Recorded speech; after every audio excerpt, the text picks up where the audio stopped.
Assalamualaikum warahmatullahi wabarakatuh. Perkenalkan, nama saya Caterna Putulandari. Saya dari kelas 4B. Di sini saya akan membahas bab 17, yaitu tentang pendapatan.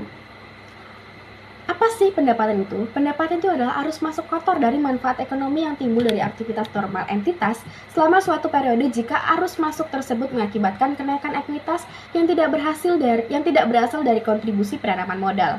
Dalam kerangka dasar penyusunan dan penyajian laporan keuangan, penghasilan adalah kenaikan manfaat ekonomi selama suatu periode akuntansi dalam bentuk pemasukan atau penambahan aset atau penurunan liabilitas yang mengakibatkan kenaikan ekuitas yang tidak berasal dari kontribusi penanaman modal. Penghasilan terdiri dari pendapatan dan keuntungan. Keuntungan mencerminkan pos lain yang memenuhi definisi penghasilan dan mungkin timbul atau mungkin tidak timbul dalam pelaksanaan aktivitas perusahaan yang biasa. Lalu selanjutnya ada pengukuran dan pengakuan pendapatan. Yang pertama, pengukuran. Pendapatan diukur dengan nilai wajar imbalan atau yang diterima atau dapat diterima. Nilai wajar adalah harga yang akan diterima untuk menjual suatu aset atau harga yang akan dibayar untuk mengalihkan suatu liabilitas dalam transaksi teratur antara pelaku di pasar dengan tanggal pengukuran. Selanjutnya ada pengakuan pendapatan. Permasalahan utama dalam akuntansi pendapatan adalah menentukan saat kapan pendapatan diakui. Mengacu pada prinsip pengakuan unsur laporan keuangan di kerangka dasar penyusunan dan penyajian laporan keuangan, dengan demikian, pendapatan diakui ketika besar kemungkinan bahwa manfaat ekonomi akan mengalir ke dalam perusahaan dan nilai manfaat tersebut akan dapat diukur dengan andal. Berikutnya pendapatan penjualan barang. Menurut PSAK 23, pendapatan, entitas mengakui pendapatan dari penjualan barang ketika semua kondisi yang berikut ini terpenuhi. Yang pertama itu adalah entitas telah memindahkan risiko dan manfaat kepemilikan barang secara signifikan kepada pembeli. Yang kedua ada entitas tidak lagi melanjutkan pengelolaan yang terkait dengan kepemilikan barang tersebut atau sudah tidak lagi memiliki kendali atau kontrol yang efektif atas barang yang dijual. Yang ketiga itu ada jumlah pendapatan dapat diukur secara andal. Yang keempat ada kemungkinan besar manfaat ekonomi yang terkait transaksi tersebut akan mengalir ke entitas. Lalu yang kelima itu ada biaya yang terjadi atau akan terjadi sehubungan dengan transaksi penjualan tersebut dapat diukur dengan andal. Selanjutnya itu ada pendapatan jasa. Pendapatan jasa itu dapat bersifat jangka pendek maupun jangka panjang. Menurut PSAK 23 revisi 2010, pendapatan jasa dapat diakui berdasarkan tahap penyelesaian dengan syarat bahwa hasil transaksi dapat diestimasi dengan andal. Hasil transaksi dapat diestimasi dengan andal ketika semua kondisi ini terpenuhi. Apa saja? Yang pertama itu ada jumlah pendapatan dapat diukur dengan andal.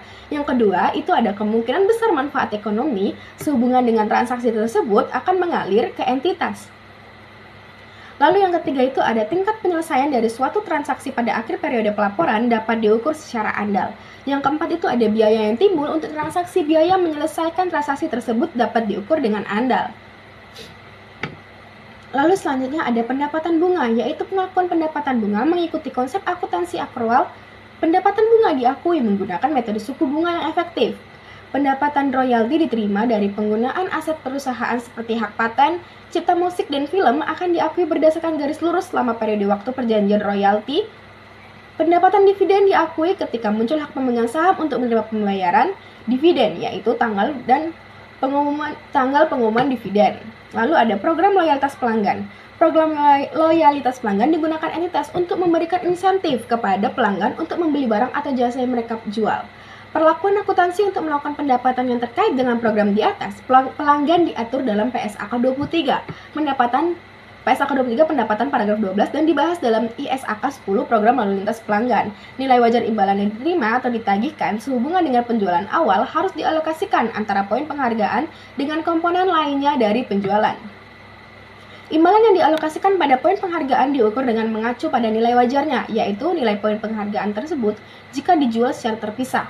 Jumlah pendapatan yang diakui berdasarkan pada jumlah poin penghargaan yang telah ditukar secara relatif terhadap jumlah keseluruhan yang diperkirakan akan ditukar. Ada dua cara untuk mengalokasikan pendapatan. Untuk voucher yang pertama itu ada metode resual, yang kedua itu ada metode nilai wajar relatif. Lalu ada metode persentase penyelesaian menjalankan perusahaan mengakui pendapatan.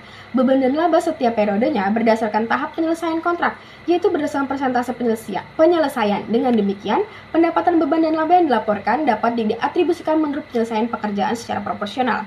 Metode ini memberi informasi berguna mengenai cakupan akses kontrak dan kinerja selama suatu periode. Lalu ada metode biaya terpulihkan, digunakan ketika metode presentasi penyelesaian tidak dapat digunakan. Menurut metode ini, pendapatan hanya diakui sebesar biaya yang telah terjadi sepanjang biaya tersebut diperkirakan dapat terpulihkan.